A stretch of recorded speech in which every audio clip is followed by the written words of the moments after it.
you just want us to make it a variable, right? So on this part right here, so like Yeah. y3 being all zeros, you just want me to make that into its own variable. It could be whatever it wants. Okay. In fact, in general, any, this is an example here. Yeah. Anytime you have a column that's dependent on another one, that represents a free variable Okay. that you assign Yeah. a letter So to. I have a question. So on this one as well, with y2 only being 0, but down here y1 plus y2 equals 0, when it just be Oh, wait, oh, okay, that's related to something we're gonna talk about. Is that you trying to do, I was just trying to do the left null space of it, but we're gonna do an example. okay. Can I get a practice sheet? Oh, yeah. All right, does anybody else need a practice test? So everybody got a practice test?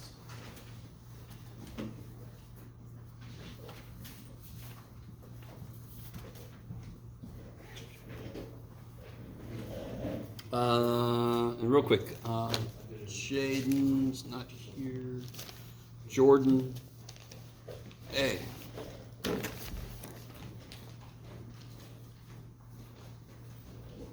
See Alan.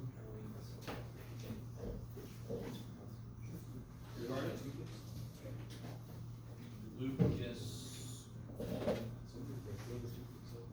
Lynette's here. Koyo.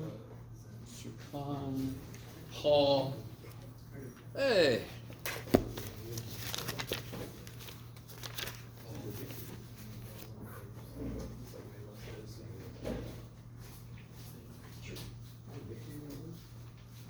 So let's do this.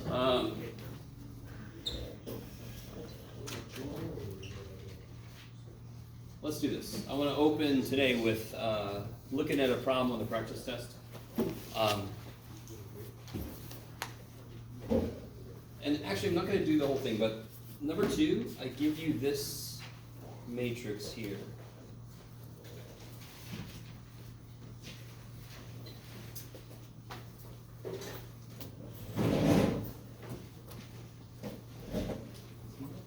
Now,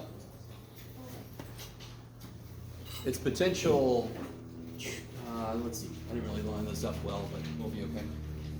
You might be able to see which columns are, now obviously the first column, unless it's all zeros, we can treat that as an independent column. You can see that the second column is obviously dependent on the first column, yes. But then, you know, like the third column I feel pretty good about. The last column could be dependent, it's not a straight up multiple. But let me just jump to the chase here. If you row reduce this, you should get this.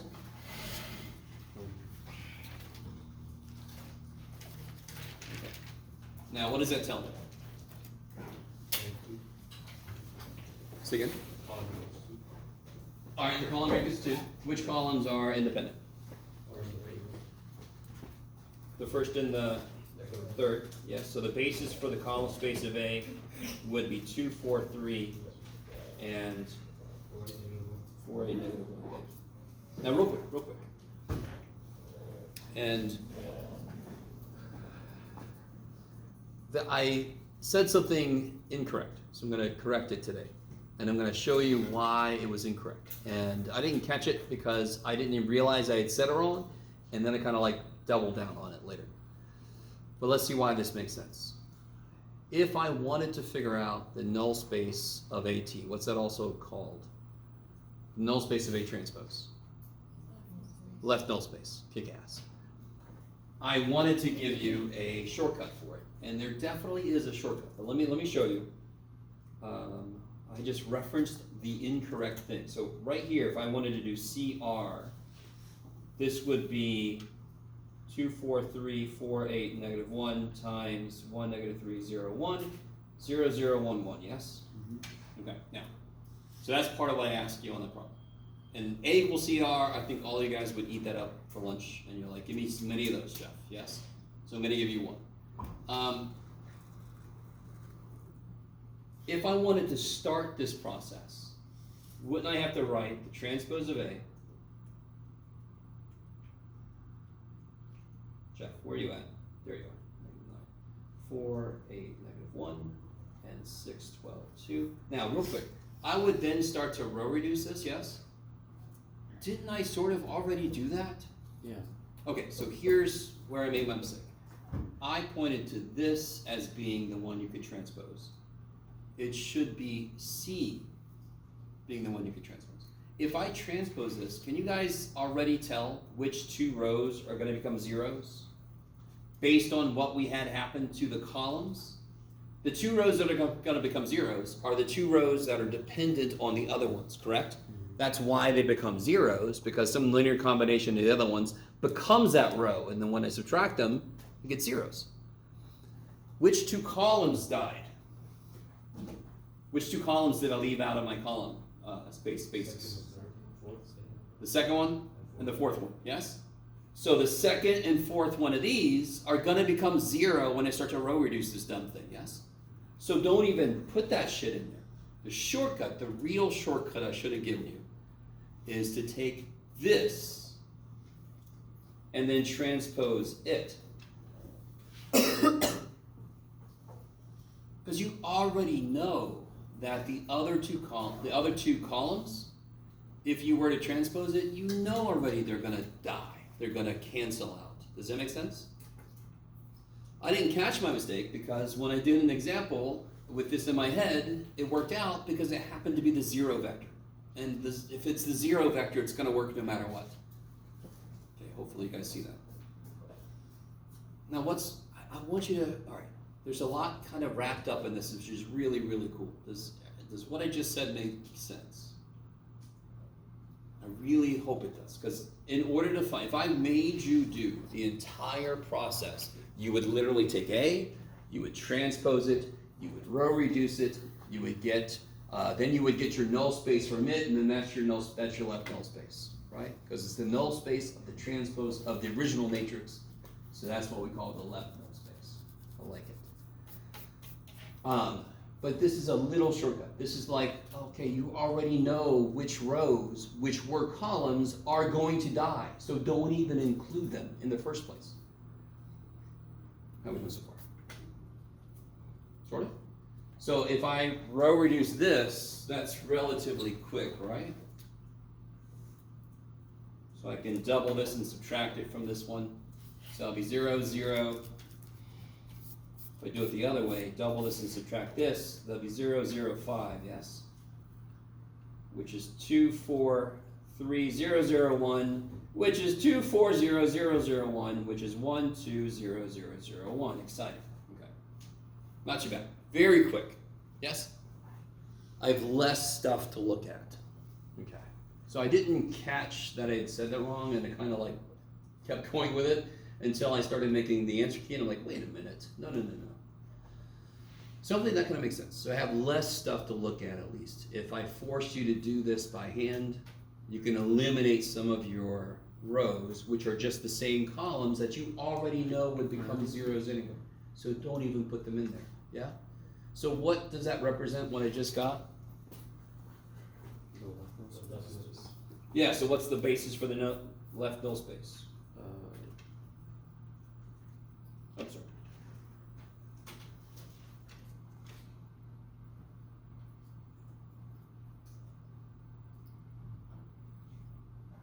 You have to solve it, right?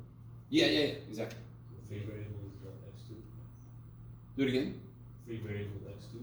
Yeah, so you would say x1 plus x2 equals 0, and you would say x3 equals 0. X2 is t. So then you can get, yeah, if you make x2 t, x1 has got to be negative that, and then x3 is 0. Isn't it -2 too? Oh, I'm sorry, yeah. Why did I leave that out? Yeah, negative 2t. I like it, even better. Yeah, cool. So that's where the real shortcut comes into play. So I said it wrong, and then I did some work based on it, and then I didn't realize until later, oh crap, it's actually this guy. And if you think about it, it just makes sense, because if I transpose this, I already know which future rows would just become zeros. They're the columns I threw out. So I might as well start here. Transpose it. Okay. Now, I want to point something out. In the process of doing this, because this is going to come into play later, do you guys see how these were the basis vectors for my column space, correct? Obviously, because that's what it says. And that's what we said earlier. Does anyone know what the hell those are in relation to this? I don't know what you want me to say, man. That's kind of like the reduced form. Those are also basis vectors for the column space. They're just kind of the reduced form, yes? They're still not the best form, but holy shit, those are much better than the ones I had up there. Why is that the reduced form? Because how do I construct a new vector? If I'm giving you these two vectors, how do I construct a new vector that would be in the column space? Tell me, just tell me. How would I construct a new vector that's in the column space? What is, huh? Yeah, any linear combination of these, correct? You with me? And if I row reduce those two as rows, I am linearly combining them. So I've constructed two vectors that are in the column space. Okay. Are those two vectors linearly independent? Come on now. Yeah. Are these two vectors here, are these two vectors linearly independent? These row vectors? No. Oh, yes. Hell yeah. Because what's their dot product? 0. 0. And one is not a multiple of the other one, even better. You guys kind of with me? So, they are two vectors in a two-dimensional space that are linearly independent. Aren't they a basis set? You guys remember that? If I have a two-dimensional space, how many linearly independent vectors must I have in my basis set? 2. How big of a set of vectors could I have that those vectors span the space?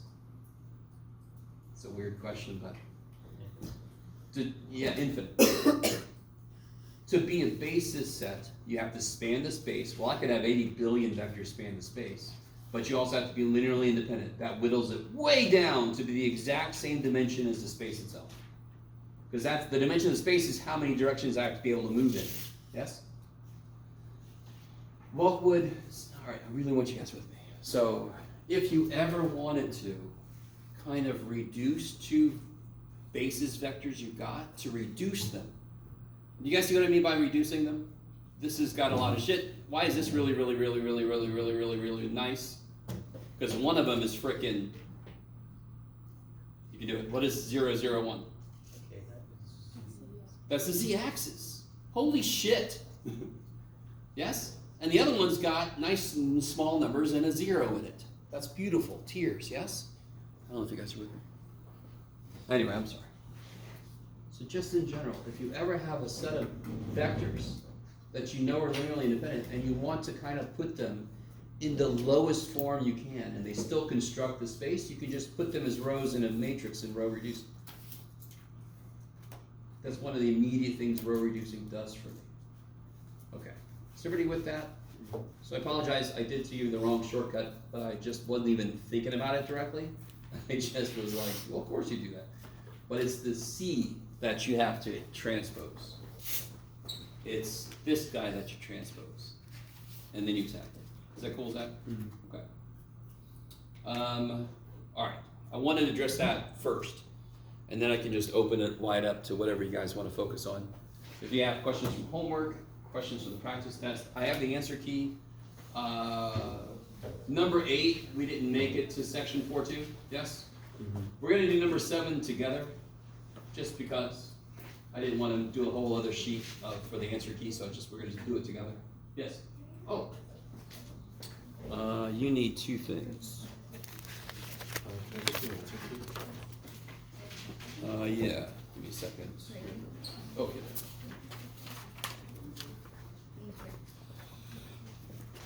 Jaden didn't come. Ricardo. Lucas. Oh. I guess so.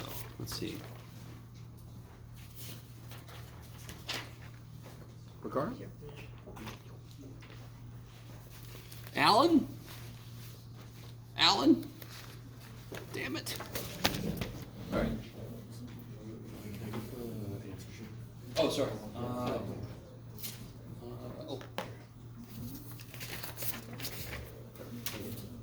All right, guys. Anywhere you want to start? Do you have? Yes. 3.2, last question, 42. I don't understand. I get the whole beginning part, and then at the end, we close the equation. So this one here. Oh wait. Yeah. Sorry. Yeah. Okay. Suppose A is m by n matrix of rank R. Its reduced echelon form is R 0. So they haven't shut out the zero. It's not R, it's R 0. The zeros. Describe the matrix Z, its shape and its entries, that comes from transposing the reduced row echelon form of R naught. So getting this. He transposes it twice in the equation, but he only says to transpose it once in the. Yeah. Oh, somebody was asking me about this before. And yeah, and I'm pretty sure there's at least one typo in here. Let me see. Transposing R naught, and then he says, yeah, the reduced row echelon form of the transpose of A transposed. Okay, hold on. That's a separate question than what he actually asked. Let's see. Blah, blah, blah, blah, blah. So R naught would be the reduced row echelon form of A, correct? Yeah. And I think he went way too trigger happy on his transpose symbols. Yeah?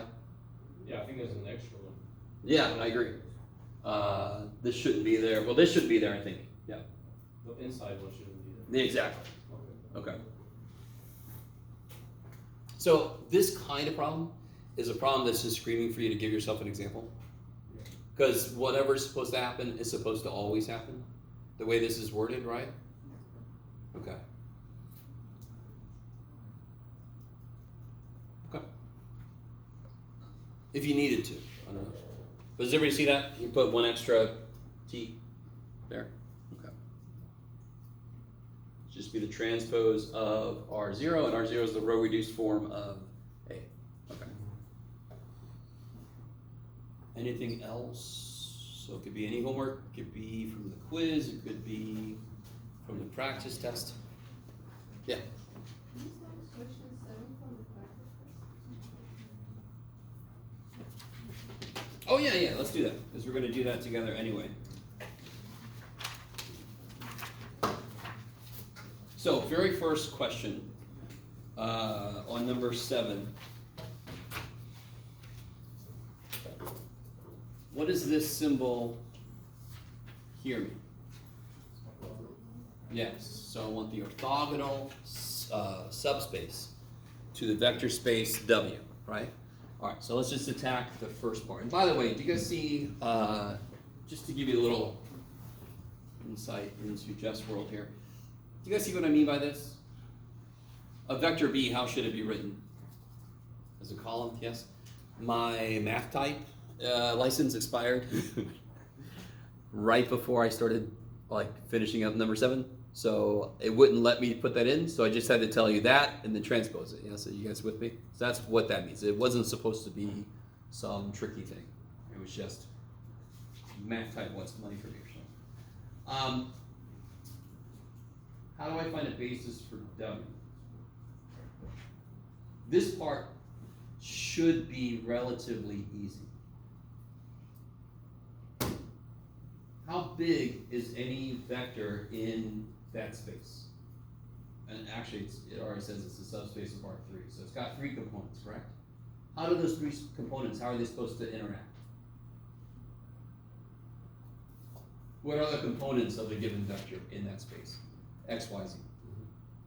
How are those supposed to interact?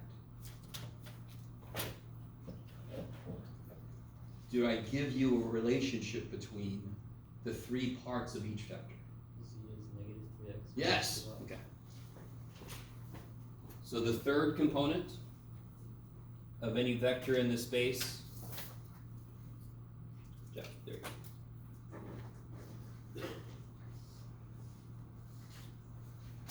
Third component has to be negative 3 times the first, minus 2 times the second.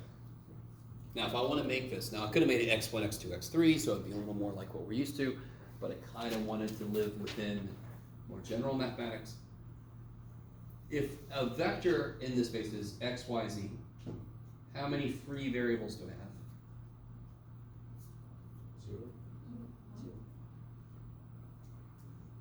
How many variables can you just totally make up before you gotta get serious?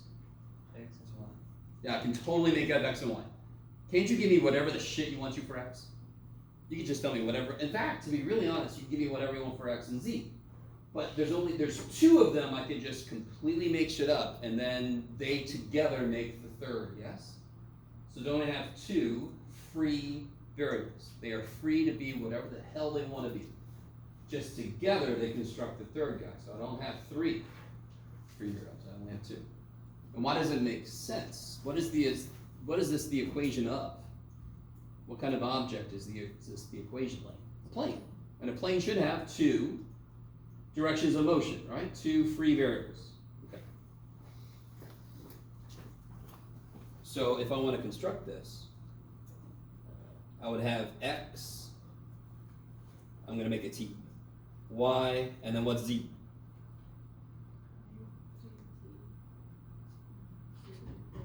Good.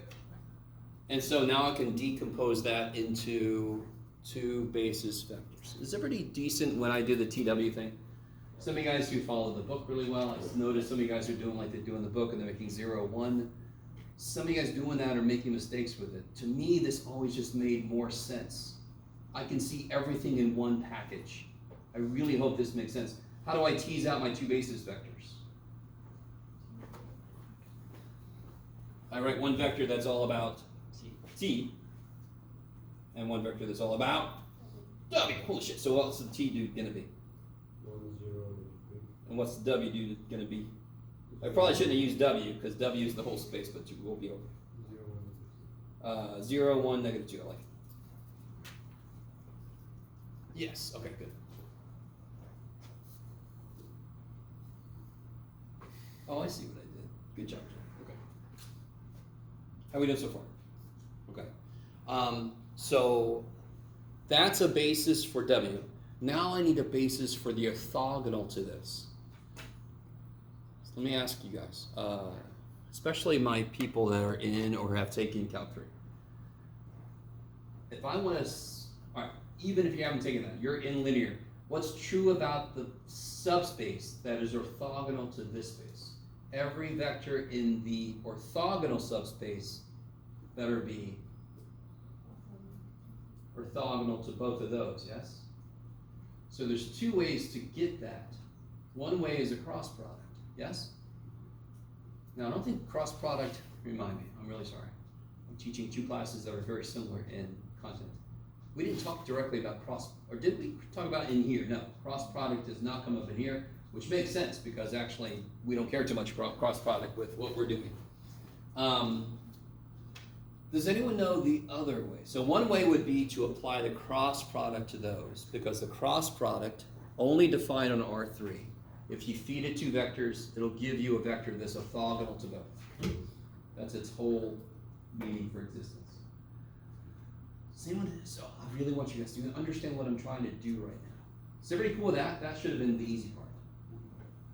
Now I'm trying to get a basis for the other. Now listen, how do I know the other subspace has dimension 1? What's this guy? What's the subspace W dimension? 2. W's dimension, it's got 2 basis vectors. 2, yes? Yes? And they live in how big of a space? R3. So then what's left over for the orthogonal one? 1. So if I have a plane and a line, together they make the whole space. So 2 plus 1, 3. Okay. Groundbreaking evening tonight. We've discovered 2 plus 1 is 3. Does anyone know how to get a vector that is orthogonal to both of these? Yes? Can you use the 3x plus 2y plus z equals 0 and turn that into a dot product? Well, of yes, 3, 2, okay. 1, and So X, you've Y, Z. got this up here. So the easy way to do this is to realize that what are the coefficients of this? 3, 2, 1. True, but what do they represent?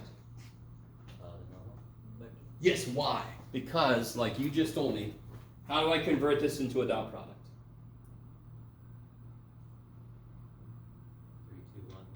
3, 2, 1. 3, 2, 1, Plot X, Y, Z x, y, z equals 0. equals 0.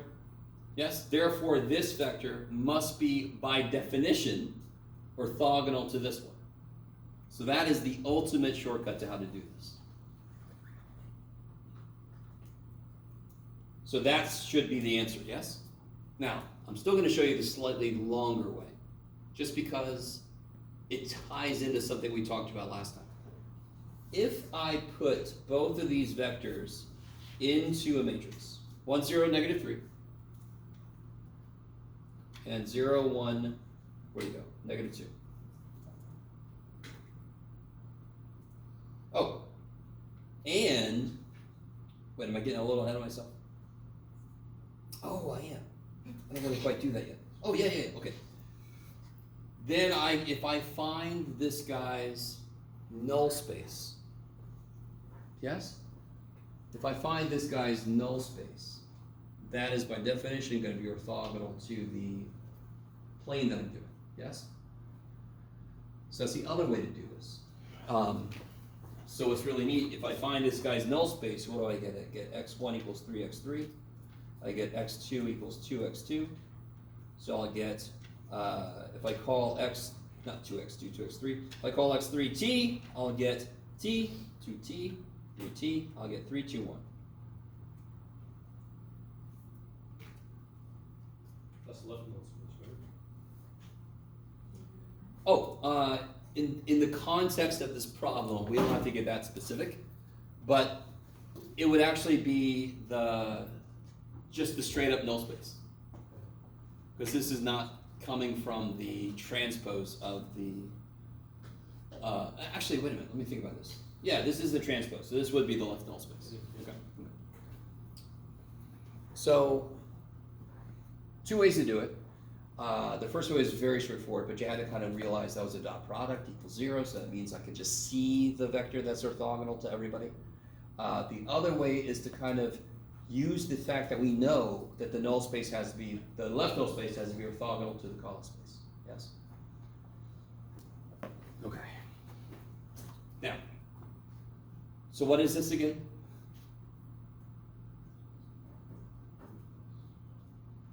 What is this in the context of this problem? Because we can actually identify it a lot of different ways. In the context of this problem, what does that vector do?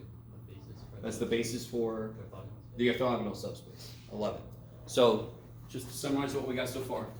The basis for W was, where'd you go?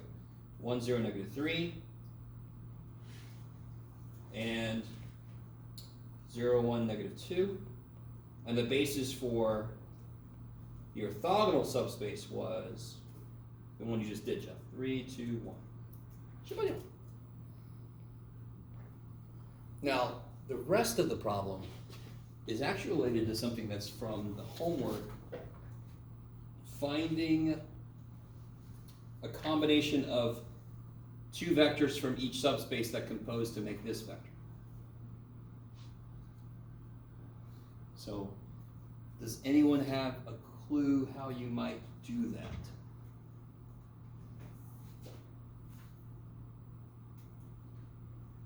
So real quick, somebody help me.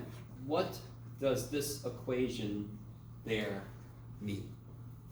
What's one way to look at that equation? B comes from what?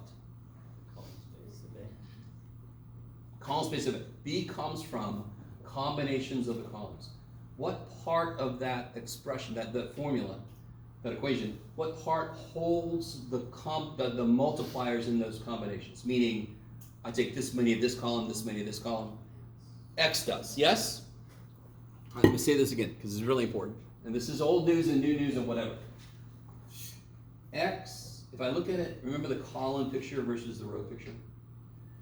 So I can either do, normally when we multiply two vectors or a matrix and a vector, we think of it as a dot product, yes? We could also do the column picture, where x, each element of x, is a multiple of each successive column, and together they make B. That method is preferred in linear algebra, especially in the beginning, because the whole idea of linear algebra is column space. Yes? So we talk about this in terms of B can only work for a B that's in the column space of A. That kind of that kind of wording for that. Okay. So, what the shit does that mean, Jeff? Well, what's my A? That should be related to the column space, right? So what is my A? The basis. Yeah, the basis for my column space, right there. 1, 0, -3, 0, 1, -2. And I can augment that, not augment it, but I want to figure out, I'm missing one thing right here. I want to know what multiples go together to make B. I just forgot what B was. I'm gonna look it back up. But I don't. So I want to know what? I want to break B down into a vector from W and a vector from W orthogonal. Correct? What have I got represented in there so far? Which subspace? W. So of course, what am I going to put in the last spot? W orthogonal. So the 3, 2, 1 that represents the orthogonal. So if I solve this, it will tell me how many of the first column plus how many of the second column plus how many of the third column to make B. And then I can kind of break them up and identify this is from W and this is from W orthogonal. Yes? And B was, what was it again? I forgot. 4. Thank you. So then you can augment it, blah, blah, blah. On the test, I will either, I haven't decided this yet, by the way. Either you can use a calculator when I don't say you can't, or you can use a calculator when I say you can. You will be able to use a calculator some just to kind of get it to row reduce for you quickly, so you don't have to do all the steps. Yes? On the actual paper, what does like BW plus BW orthogonal? Oh, okay. Real quick, I'm going to give you a very, almost too basic example. Yes? So if I am in 2 space, the best vectors I can use to construct things are 1, 0 and 0, 1, yes? So if I have a vector, 2, -4, that could be written as 2 i's plus, minus 4 j's, yes? Or plus -4 j's. So that would be 2 orthogonal subspaces. Are you guys with me? Isn't the y-axis and the x-axis, aren't they subspaces? Why are they subspaces? Because they're both lines and they both go through 0, 0, yes?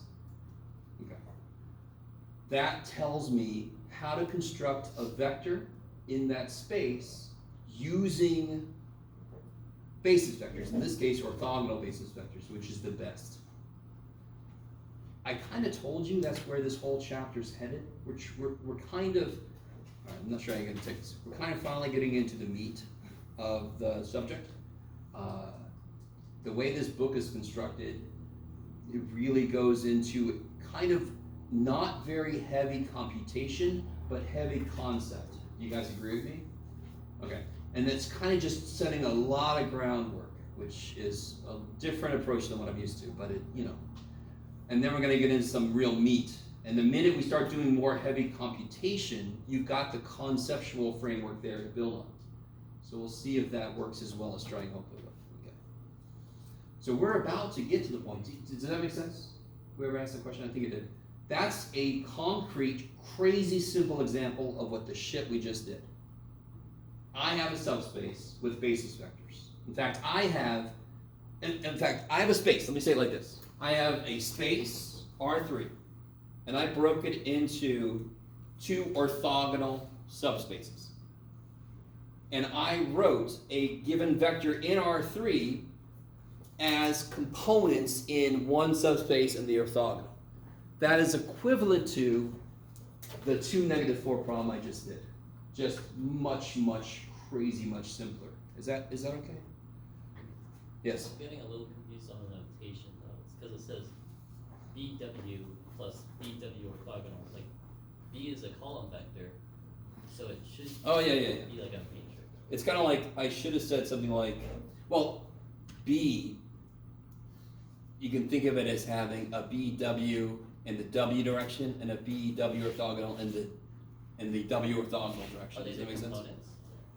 Like the two. They're not components. Like here, wouldn't you say that this is a vector Yes.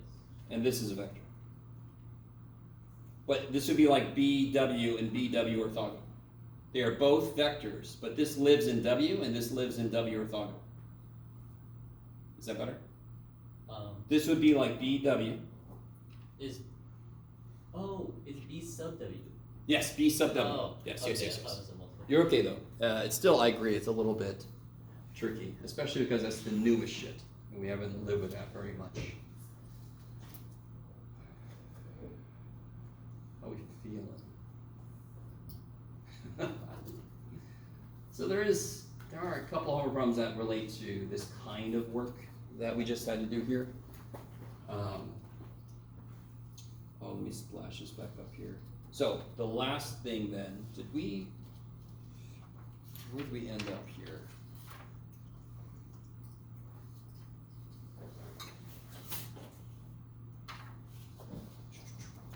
Okay. Alright, so just to show off how tired I am, did we finish that problem? We did? Did we get B, W, and B, W orthogonal? Did we? Okay. I don't see it. So here, let me show you. Oh, no, we didn't. We definitely didn't. Okay, here we go. That would be solving this. Okay. It didn't feel like we'd done it because it's going to be a little bit gruesome. How do I solve this? I think I did say how to, and I just said you could put it in your calculator. So to solve this, you could augment it. Can somebody do this for me? Do you have your calculator with you?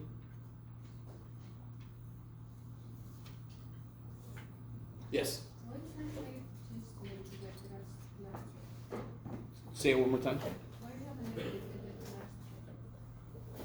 negative in the last? Negative in the last row. Like negative 3 to a 1. So 1, 0, negative 3 is here. 0, 1, negative 2 is there. Okay. And 3, 2, 1 is there.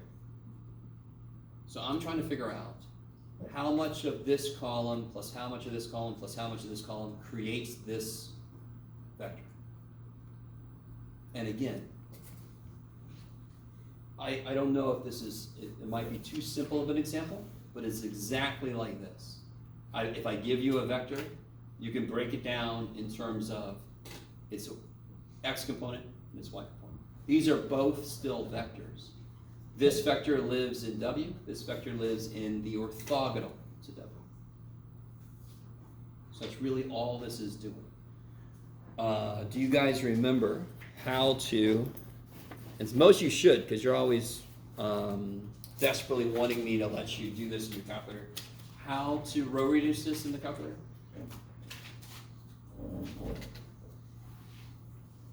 Yes? We go to edit. I can, let me see. Oh. Change the dimensions of this. I need 3 by 4. And then I can just go to 1, Jeff. 1. 0, 3, 4. 2, 2. Negative 2, negative 2, 1, negative 1. I think this kind of does a little bit gross, but not too bad. I want to do math, I want to row reduce, and I want to row reduce matrix A. Okay. Oh my god, that's worse than I thought. Math, let's see if this will do anything for us. Oh, that's better. I don't know if you guys are getting the same thing, if anybody's trying it out. You got the same thing? Yeah. Good, okay. By the way, do you see what I just did? Do you see how I just took this matrix and I made it nice and fractional, yes? If you go to math, you got a beautiful 2 fraction button. And there you go. So when I realized a long time ago that it works on matrices, I was like, holy shit, yes. So what the hell does this mean? What did we say earlier? What's the answer to AX equals B? Say again? X is 11/14. Yes, so the answer is 11/14, -1/7, and 15/14, yes? So what? That's not really answering my question though, right? So again, those are these. So that first one tells me what the multiple of this needs to be. So let's double check this shit. This is claiming that if I take 11/14 of this column minus 1/7 of this column plus 15/14 of this column, what should I get? 4, 2, -1. I should get B. We have decomposed B in terms of the 2 orthogonal subspaces. So it's kind of like having a vector in 3 space and breaking it down into a Z piece and an XY piece. Because the Z would be orthogonal to XY, yes? And XY is 2-dimensional, Z is 1-dimensional. So what this means is 4, 2, -1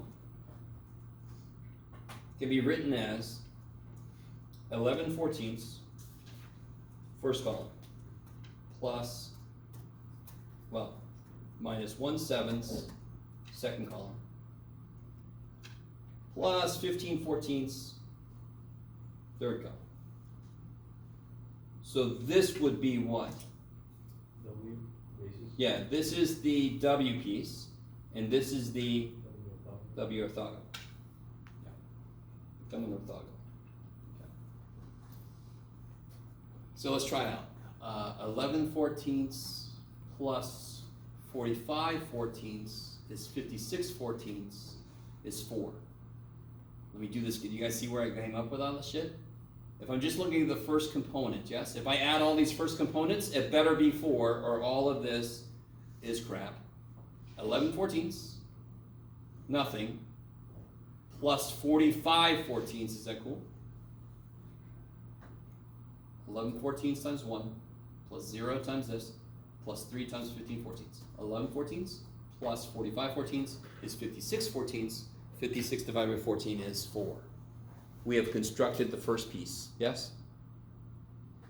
So on one level, I get it. You're like, go us. On another level, this is huge. It's so basic, you forget how important it is to say 2 -4 is 2 times I plus -4 times j. You have deconstructed it into components based on orthogonal vectors, yes? That is incredibly important. If you've ever done any physics, that shit is important as... I almost said that.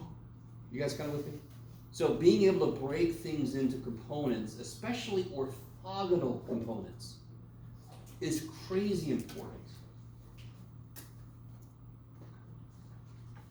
And it's really nice that at the end you can kind of like just very quickly and easily just multiply and add to see that it actually works correctly. Yes? Okay, maybe.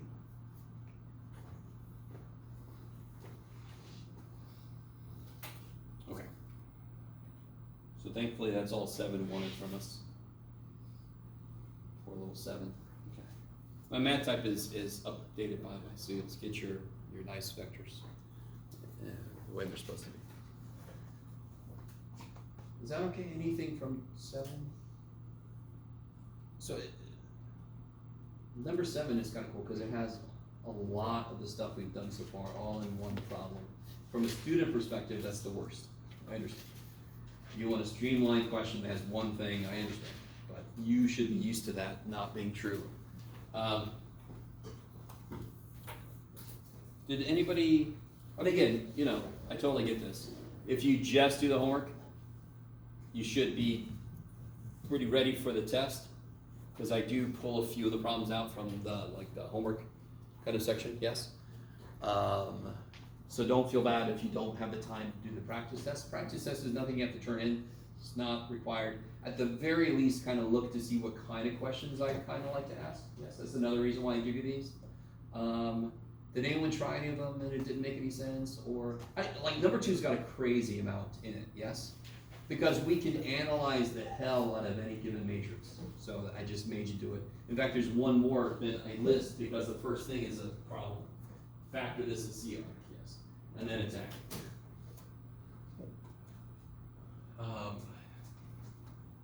So any of those look tricky that you haven't had a chance to try that you want to look at, or anything else from homework stuff that you want to look at? It's totally up to you. I have brought the answer key and graded stuff, and that's all I got. Can we go over 5? No, not Can you imagine? Were you crazy? I need to do that. Let's see, 5. Oh, okay. So, what do you guys think? Anybody, even if you didn't look at it until just now, can you tell me, and this is incredibly open, right? This kind of question, just nothing but open. If we know that A is invertible, what else do we know? I didn't just tell you it's invertible, what else did I tell you about A? Squared, of course it's got to be squared to be invertible, but there you go. So it's square invertible. I want to know at least 4 other things that we know must be true. And you could bring in, and I didn't know how to put this in there, you could bring in how it interacts in AX equals B, AX equals 0, all this. Those are all things about A. Yes? Good, kick ass. So a beautiful thing to start us off. If it's invertible, it must be full rank. You could even say rank is n. You could say all the columns are linearly independent. If you said all 3 of those, I would give you credit for 2, I think, because otherwise they're just almost saying the same thing. Yes? It's equal to transpose. Say again? It's equal to when we transpose it. The symmetric. Is it necessarily symmetric? No. Is there anything in there that tells you that it has to be symmetric? Does it have to be symmetric to be invertible? Hell no, right? So I haven't, all I've told you is invertible and that it's square. Those 2 don't mean it has to be symmetric. Is that cool? Could it be symmetric? Yeah. But I want things that must be true, right? Yeah.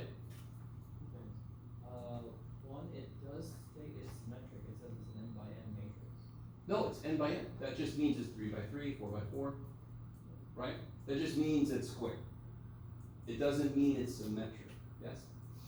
Is that cool, everybody? Mm-hmm. Instead of m by n, it's n by n. It's got the same number of rows and columns. That's all that means, yeah. And then sorry, the n is cut off a little bit. I was going to readjust it. Oh, did you not get a copy of this? Or did I? Don't remember. So this is the practice test. Let me know if you need a copy. Just 4 other things that must be true. Yeah. Should it have n pivots, or is that the same thing as Okay, n pivots, and that's just different enough. You know what I mean? In a way, they're all saying the same thing. They're all saying it's invertible, so I got it, you know.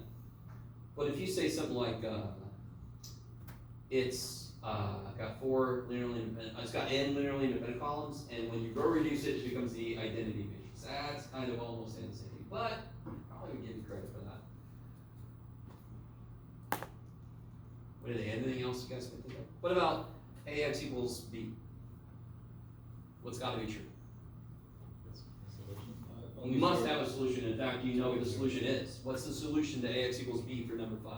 X has to be 0. A inverse B. A inverse B. Exactly. If it's invertible, I can just kill A with the inverse, apply it to the other side also. Yes, it's one of the first things, well, not first thing, but we saw that a long time ago. What about AX equals 0? Only 0 vector. Only the 0 vector works, yes, because the column space took all of the dimension, the row space took all the dimension, so the null spaces don't, they have nothing left. They can only have the 0 vector. Is that okay? I think that's basically everything just about. So again, You can decompose. ah, cool, it could be factored, yes? Yes, good.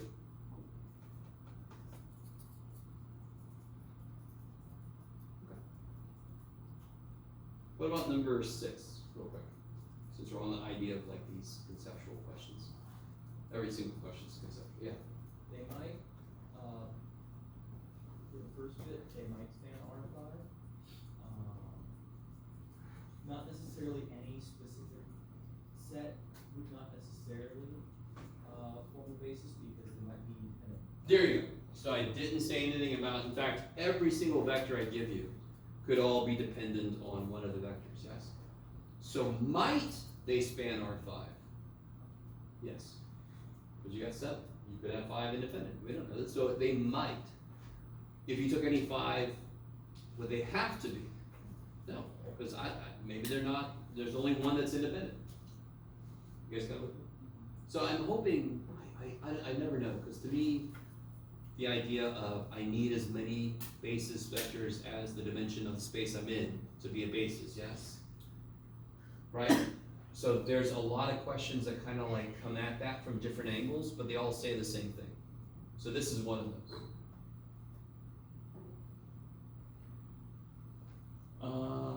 Oh yeah, and by the way, just to really make sure, number 8, right? You can just cross that out. That's going to be the next test.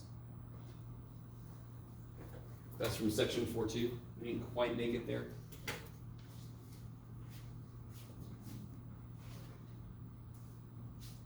All right, so let me do this. I'm going to go ahead and give you guys the answer key. And then you can let me know if you got something different. You're going to get 2 pages. Because I just didn't feel like they.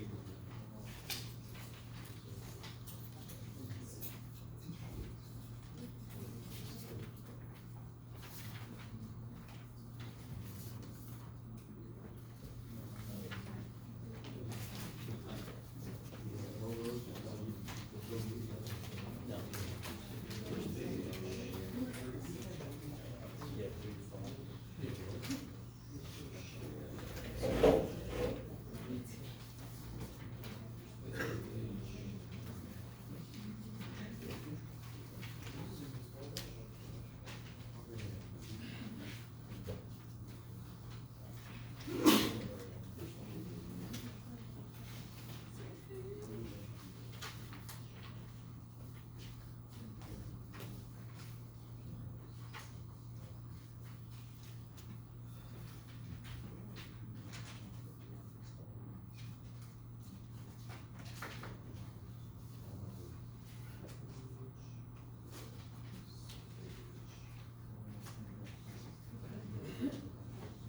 You need a blanket?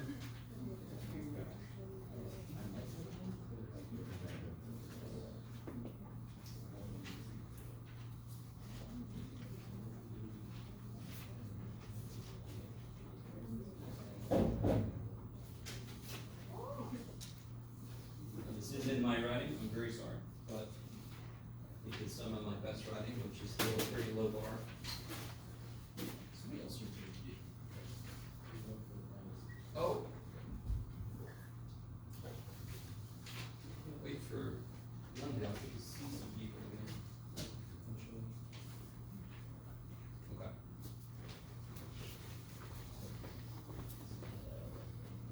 So take a look, let me know if anything looks suspect. You never know what I was doing while I was grading this. What I was under the influence of. Okay.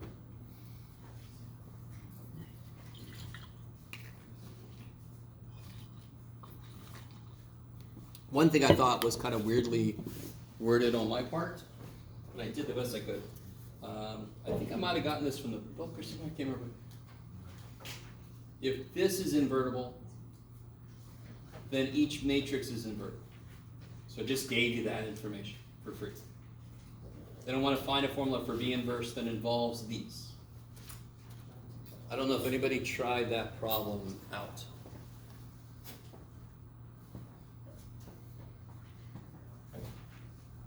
Right, no. How do I make V inverse show up? If I start with M equals ABC. Apply A inverse from the right Oh, and then sure. C inverse from the left, and then take the inverse of that. You could, or take the inverse first, Okay. because you've already introduced B inverse and then do like you're saying, but you kind of like want to unbury B, yes? So what he's saying is, something we haven't really got to do much of directly, but. So just to kind of do this, what do I get if I invert both sides?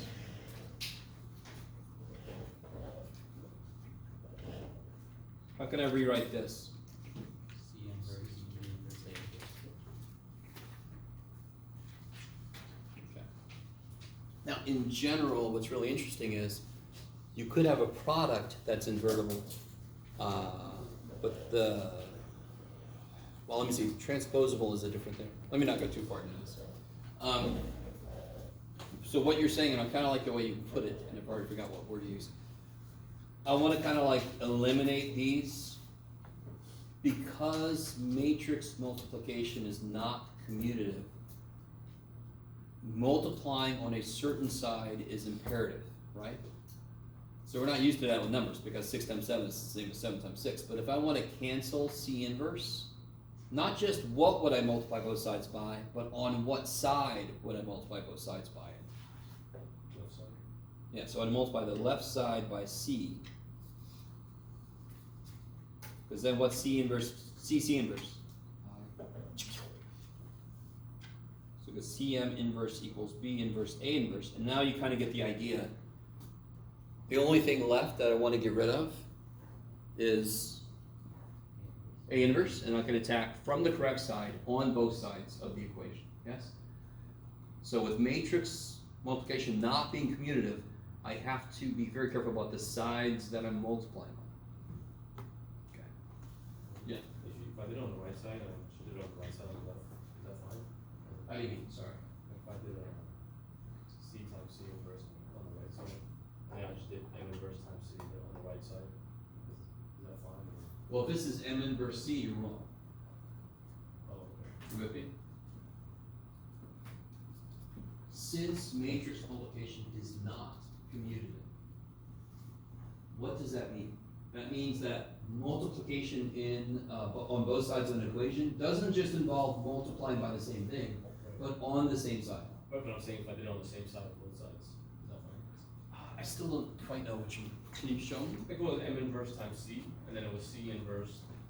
C inverse, B inverse, A inverse, C, Yeah.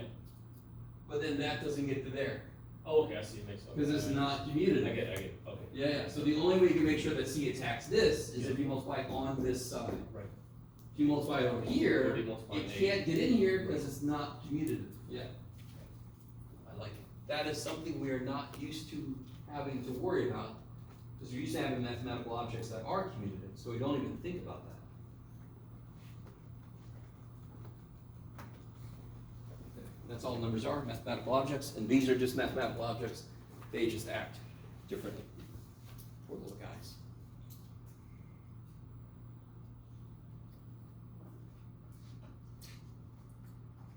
Okay. You guys all cool with this kind of, you know I'm gonna ask at least one question like this, right? What do you have to check for this kind of question? Number 3. 0 enclosure. Is a zero vector in there according to the definition of the space, yeah? Of the subset. And then also closure with addition of vectors and scalar multiplication, yes. Those are the 3 big ones. Now there was a problem in the book with those like 8 things, but those were things that happen to be true if I have a subspace in R whatever. Because I inherit a lot of properties of real numbers if I live in R2, R3, whatever. Those aren't things I have to check, thank God. You don't have to check all the 8 things in that list. Do you guys remember what I'm talking about? Yes, maybe. Rules. Huh? Yeah. Rules. Yeah. Those are things that are true if I have a vector space, subspace of an R something. Because we talked about other subspaces that aren't from R, whatever. Yes? While I'm thinking about it, there was a problem in the homework that related to a subspace created by combinations of matrices Yes? So like, obviously if I had this, that is a basis for what subspace? If I just have this by itself. No.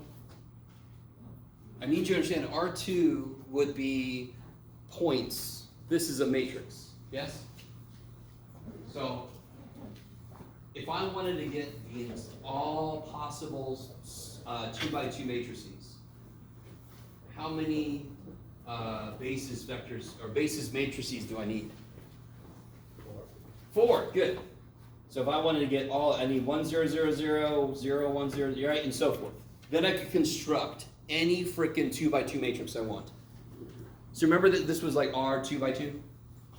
And the 2x2 kind of showed you that it wasn't really 2-dimensional, it's 4-dimensional. I need 4 basis vectors for it. All right, that's enough then, I'm sorry. I just wanted to bring that back up just to show you can have subspaces that don't have to follow those 8 rules because they don't live in Rn. They live in something else. We had polynomials, we had the quadratic stuff, we had, you can have any kind of subspace, it's crazy. You can have subspaces based on words. It's crazy. If you define it correctly. We're not gonna do that, Corey. Maybe a bonus question. Okay. Anything else you guys want to focus on? Anything from the practice test? Or anything left over from homework stuff? And just to remind you guys, if you can't do every homework problem, that is fine. Just don't get to a point where you're like, I can't do all of it, so I'm just not gonna do any of it. That makes no freaking sense. So I'm pretty sure I shared with you guys that my homework grade through most of college was bad. Because I physically couldn't finish it, yes? I did enough, so I felt pretty good about the test. And then I kicked ass on the test. So the classes that weighted homework heavily, I got less than optimal grades. So that's why my report card had a lot of personalities, like what I like to say. You with me? Because I was working so much. My family had no money for me.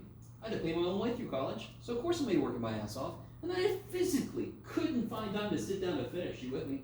But I, for myself, wanted to understand it. So I did enough, and then I kicked ass on the test. Yes? Okay, so the whole point of that is, don't just not do the homework because you can't do every one. Do as much as you can, and I don't mean just the first 5. Do like every other one, or every third one. Get a swath of problems from every section so that you get as much practice as you can before the test, yes? And then you give me what you did, and now I'm gonna be like, finish this. You're gonna be like, oh, whatever, John. I mean, this is making your education your own, right? So I will tell you one thing. I do not let homework fail somebody. You understand what I mean?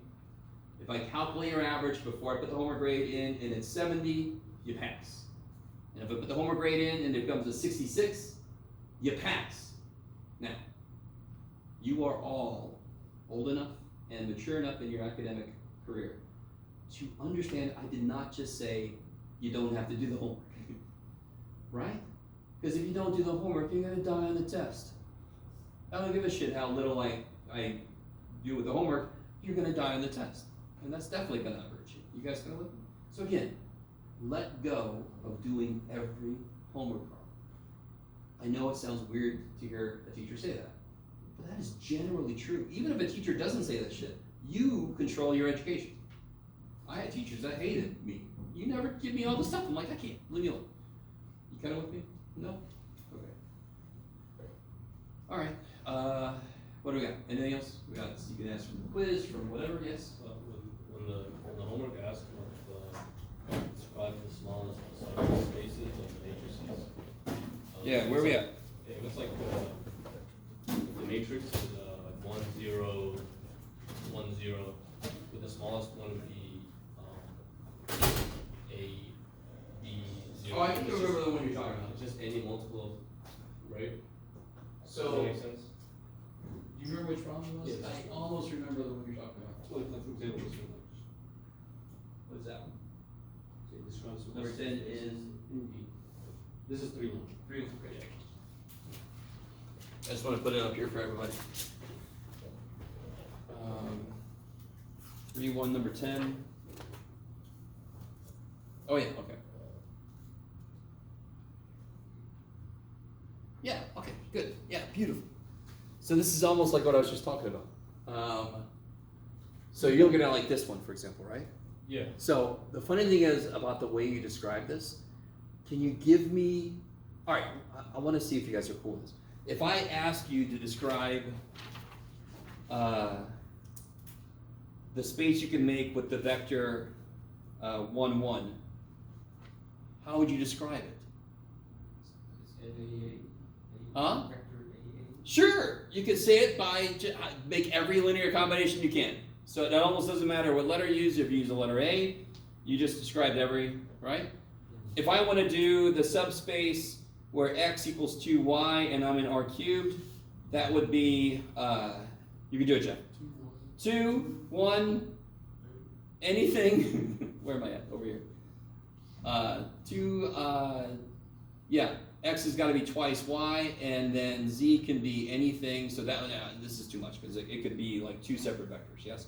But I can make a vector that has the relationship in it. So here, the answer for this one could be, like V just said, A0, A0.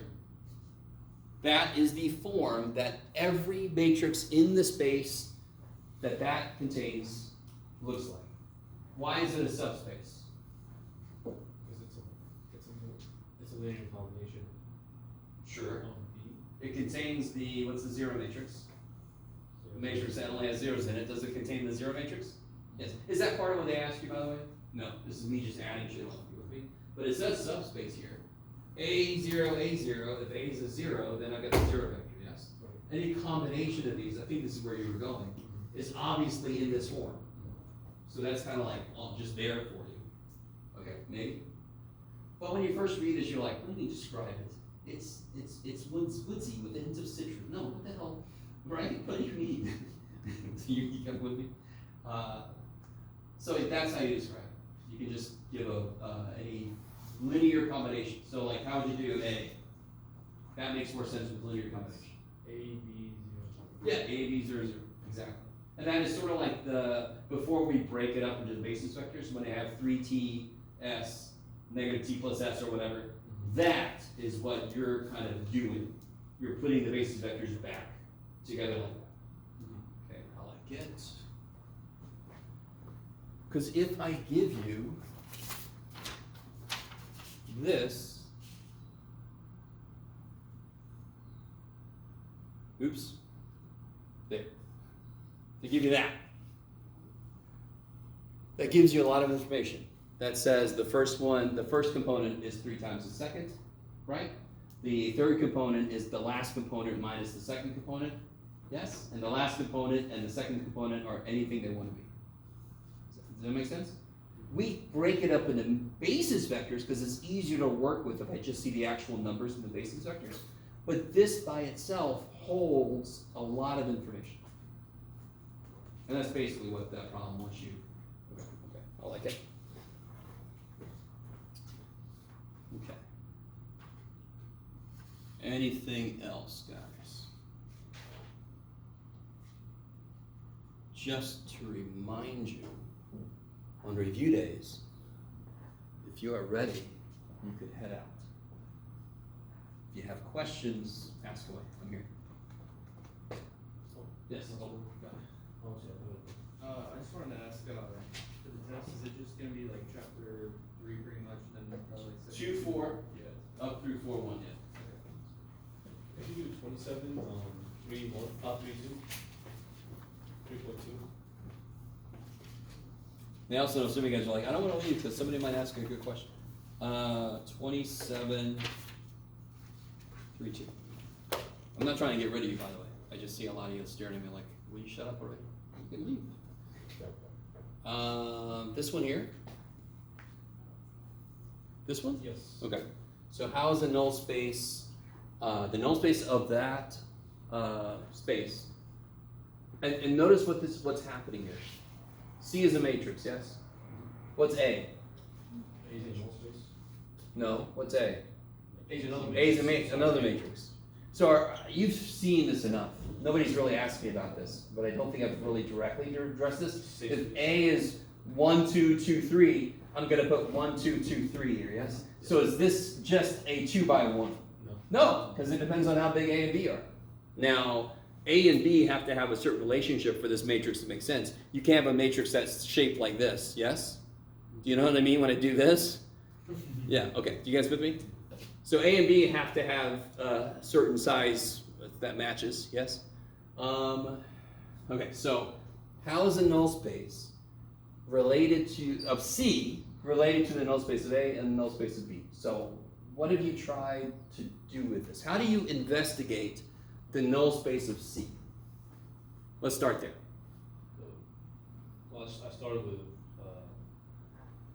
CX equals 0. Yeah, totally, cool, I love it. That's how you investigate the null space of C. You set up C, x equals 0. Now replace C with, A and B, yeah, and that means AX equals 0, and BX should equal 0. okay. And, what I did is then I said the null space of C should then equal the null space of A, union. Oh, union, okay. Yeah, so, So you might want to give yourself like a very small example case to work with. And again, you guys see why this is a good problem for an example, because the way they ask the question, it shouldn't matter. As long as the dimensions kind of work within that, it shouldn't matter what the matrices are. You with me? So you might want to try to make like, I would make an A a 2 by 2 that's full rank, and B a 2 by 2 that's rank 1 or something. You see what I mean? And then see how they interact. You said make, say again? Just so I leave the door as open as I can, I would make A, for example, a full rank, 2 by 2. 2 independent columns. And B, rank 1. So that it's got a null space, yes? That's not just 0 vector. And see if I can see. And then maybe you should try both of them rank 1, right? With different null spaces. Just in case you can't tease out how this kind of generally works, give yourself an example, because whatever happens should happen no matter what. It sounds like you're on the right track, but we'll see.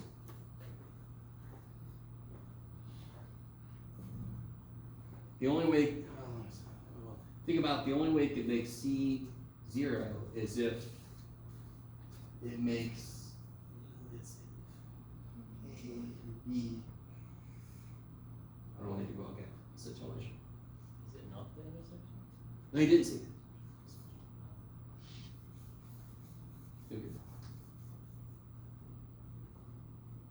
And I want to make sure, you said union, right? Yeah, but if I draw the, I forgot what you call it, the circles, the, Oh yeah, that's not gonna go help you, trust me. okay. Because that's more about how all of the subspaces for a given matrix, how they interact. This is the null space for 3 different matrices, right? One of them happens to be composed of other 2. Now real quick, just to cut to the chase. In order for C to be 0, could one of these not be 0, the result? No. So they have to both be 0. So the null space of C should be not the union of the 2. Okay, I'll just. Okay. I'm gonna do examples. Yeah, do an example. Yeah, Okay, yeah, yeah. okay. Do an example.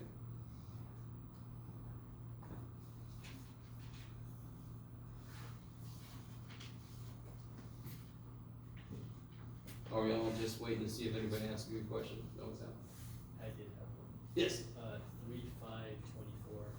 A transpose Y equals D is solvable when D is in which of the 4 subspaces? My problem, I guess, is just like 3 minutes, because I would assume it would be in left null space. 3, 5 number. Oh, there. 24. 24. Oh, this guy. Yeah. Oh shit. Wait, don't say yeah, because you can't see it. This guy. The one that says important.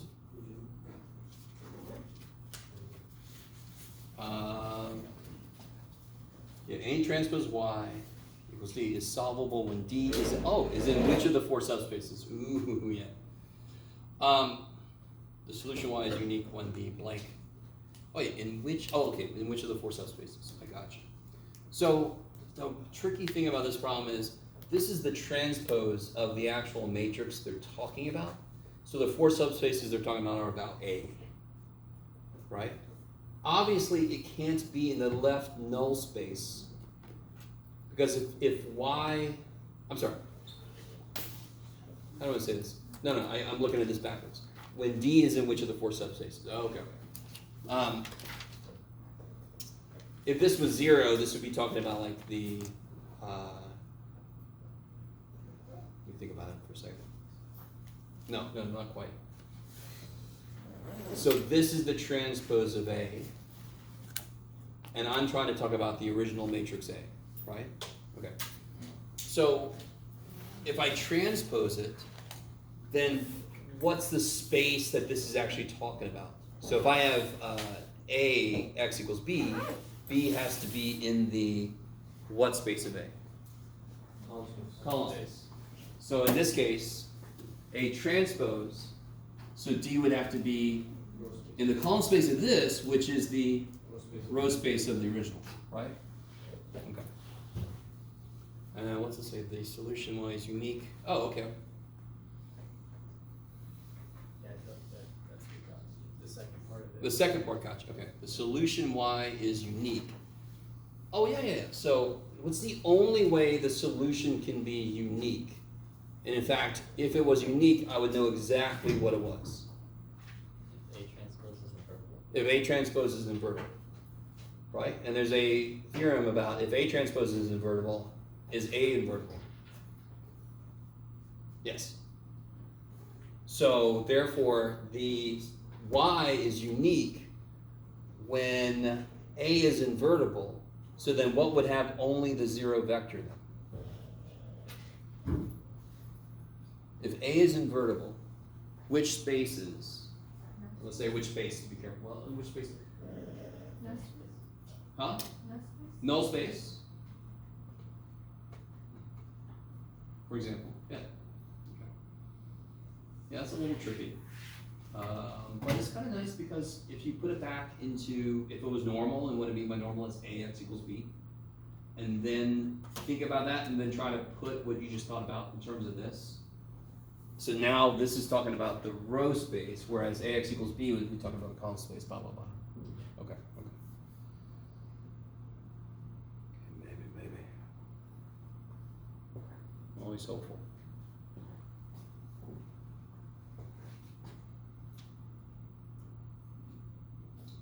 I know a few of you guys have are using like Strang's lecture series. Have you seen those? The MIT lecture series? Yeah. Yeah. Very good. Yeah, Strang, I mean, he lives and breathes this stuff. So I mean, it's almost not good for him to write a book as we are all living right now because he lives and breathes it. So it's like he sort of is like the grandpa on the patio talking to you like, I don't know that stuff, grandpa. He's talking about. So he doesn't think about what we don't know yet in terms of where you are in that course. He just thinks, well, this is linear algebra. And that's why sometimes he talks about things he hasn't really defined yet. But his lecture series is really good because he sort of is forced to be a little more focused in a classroom setting. So yeah, I recommend those. And there's a ton of stuff on YouTube that's good. There's a bigger ton of stuff that's shit. But you guys know you can just type into YouTube a very specific thing, find somebody's video, and then go to their channel and see if they have a whole series. You never know.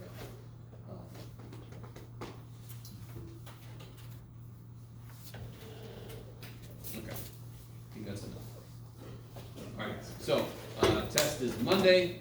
I obviously didn't finish grading everything. It's been a crazy week, so whatever you gave me on Monday, I graded half of it, I think. I gave some of that back. I didn't grade any of your quiz corrections, I'm sorry. No time. So if you want any of that stuff, you can email me and I can try to get it done this week. So you can come by and get it if you want to. Yes.